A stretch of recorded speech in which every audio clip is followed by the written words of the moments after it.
A scoop at The Washington Post by John Hudson and Louisa Lovelock revealed that Iranian-backed militias were able to target a secret CIA hangar using a drone in April.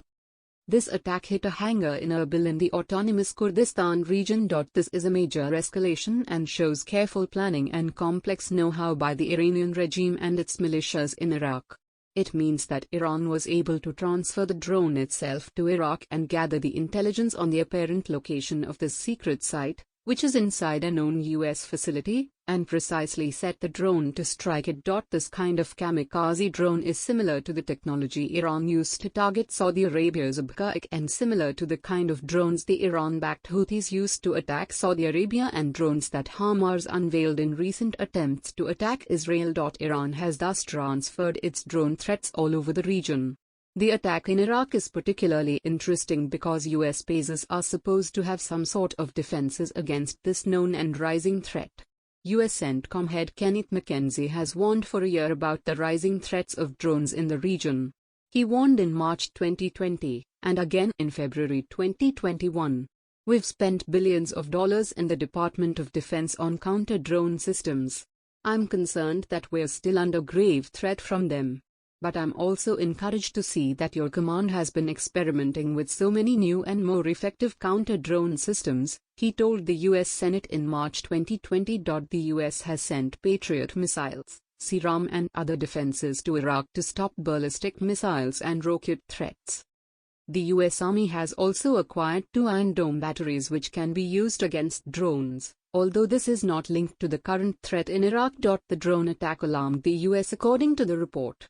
It has led to questions about the warehouse and whether Iran knew specifically who was running the building. Remains of the drone were recovered after the attacks. The article says that the drone was used a new method after years in which pro-Iran militias used rockets, such as the 107mm. The evolving drone threat is a major concern in Iraq. The drone's flight was tracked to within 10 miles of the site, but its path was then as it moved into a civilian flight path, the coalition official said, according to the report. Preliminary analysis suggested it was made in Iran. The White House was unnerved. The facility was covert and the attack was sophisticated. The April 14 attack was the first major drone attack by the pro-Iran militias in Iraq. However, they have provided Kataib Hezbollah with drones in the past to strike at Saudi Arabia in May 2019 and again in January 2021. Another drone was used to target Al-Asad base in May 2021. The type of kamikaze drone used in Iraq is not known. It could be like an Abarbil or Qasif, what Hamas calls its Shahab drone. This is a drone about the size of a person with a warhead and guidance up front and 2 sets of small wings. It is launched from a catapult. However, Iran has a plethora of other types of kamikaze drones. According to the Twitter handle Alex Almeida, the drone attack may have targeted a hangar housing one of the CIA or Special Operation Command's contractor-operated turboprop aircraft that fly from the base and which are used for reconnaissance and intel-gathering missions. The US has its own drones at the base, according to Joseph Trevithick at The Drive. He wrote in May that a long-endurance aircraft program drone crashed in July 2020. This kind of drone is basically a small prop plane that looks no different than a civilian two-seater aircraft but has had everything removed and flies autonomously now as a UAV. According to online sleuths who use OSINT to find information, a hangar was damaged by the April drone attack on Erbil Airport. According to the image showing the damage, the location is a hangar in the central eastern part of the base near an area where Chinook helicopters are parked. This is a huge, sprawling base that has expanded with the war on ISIS and also likely expanded as the US reduced forces in other facilities. How one would determine to attack that specific hangar, out of dozens of other locations and hundreds of buildings, is unclear.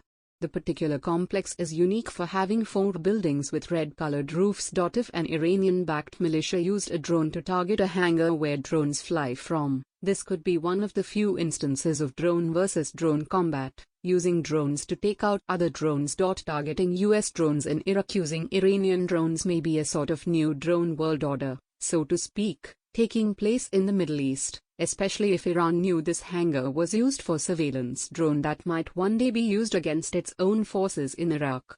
The region, as it were, is now rapidly approaching a kind of cross between the Terminator, Robocop, and Skynet, as machines are doing the fighting and people are just watching computer screens, though we may not be there quite yet.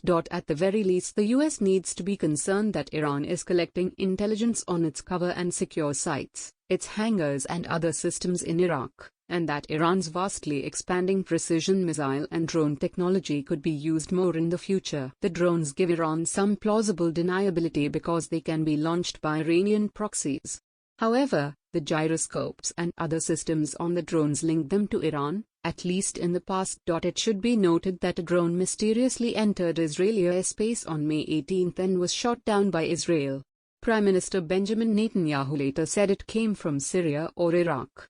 A drone damaged a hangar in Al-Asad base in Iraq on May 8. The Erbil attack was on April 14. These attacks may all be linked and have an address in Iran.